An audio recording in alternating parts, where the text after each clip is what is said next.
Hello and welcome to Last Time Studios. Blade Trinity. Quite frankly, it could be one of the most entertaining films ever. What am I on about? Coolest, best movie. Physically grueling. Artistic integrity. Unhinged. A film of real scope. Explosions. Action. Fun. Really fun. A huge thrill. Crashes and stuff. Blade Trinity's pretty much universally panned for being poor, and most likely the worst of the three Blade films starring Wesley Snipes. Crashes and stuff. It gets a tomato meter of 24% on Rotten Tomatoes, but an audience score of 58%, 5.8 on IMDb. Now, I've seen some fairly decent films around that rating, to be fair. Pretty decent indeed. But that's not what I'm getting at here. Looking at the cast list alone, it's jam-packed with some real talent. How could it have gone so wrong?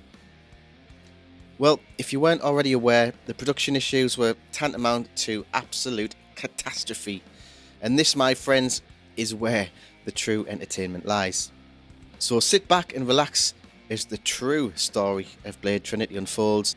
Not the story about a daywalker turned vampire hunter being framed, but opening up to the mouth of madness as we peer into the epic tales of some of the people on set. I think fans are going to love it.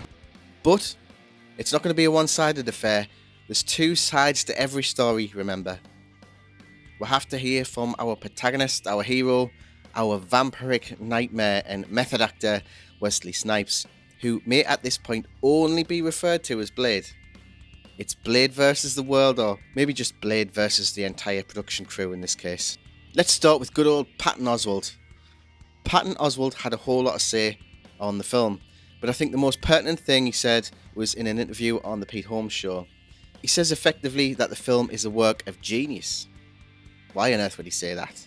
Well, in his words, it's kind of a D-, but if you know what they went through to get it made, the film's like an A+, and it's amazing the film ever even got completed.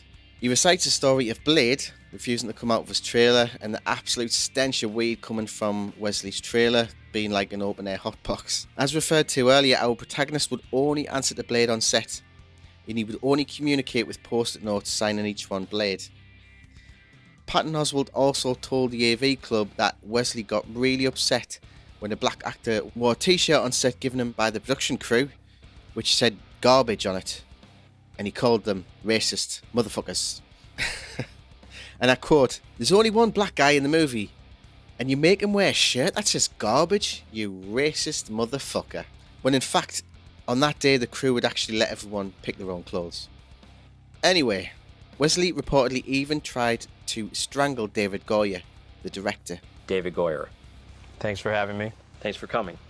Wesley reportedly became so prolific in his absence of wanting to do anything on the screen that the crew ended up just filming a load of shots where Ryan Reynolds will just be pretending to speak to Blade. Me? I'm more of a Clay Aiken fan. People say I look like him. Me? I'm more of a Don Johnson fan. A lot of people don't know he recorded an album. I'm more of an Andrea Bocelli fan. He's blind. Me, I'm more of a Celine Dion fan. She's a Canadian treasure. And then they would just cut to Blade's face, not really doing much as the reaction shot. More importantly, we've got to talk about what Ryan Reynolds had to say. Well, it seems to me he's quite upfront in a roundabout way about how things were on the set. For this bit, I'm going to break character and call the protagonist's real name just once, well, maybe twice. So Ryan describes himself as the polar opposite of Wesley, but due to Wesley's method of acting, as in method acting, he never met Wesley. He only met Blade. So Ryan literally said, "I never met Wesley, I only met Blade." Did I mention his name 3 times? Anyway, there was 2 quotations there, so they don't count. Ryan said, "There's a moment in the movie where I look up at Jessica and I swear to God, I didn't even know the cameras were rolling anymore, and I say, 'He hates me, doesn't he?' And she's like, 'Yeah.'" Ryan also pulled a lot of hilarious off-the-cuff one-liners with Blade, but never once did Blade crack a smile. Despite all his attempts, Blade never broke character, and not one laugh was heard even between sets. Now, we've all seen Deadpool, right? How is that even possible? I'm beginning to believe Blade was really full-on method acting here, no messing about, and not just being an arsehole because he could. When Ryan was asked about how Blade was on the set of the film in an interview, his response was, well, as only Ryan would say in such an unbelievably facetious manner. Also, I'm slightly paraphrasing here. Well, he's Blade. He's a method actor. I mean, it's perfect. We're fighting on the same side against a common enemy, but we're adversaries as well, so it really helps. The less he gives, the more it feeds me, the more it inspires me.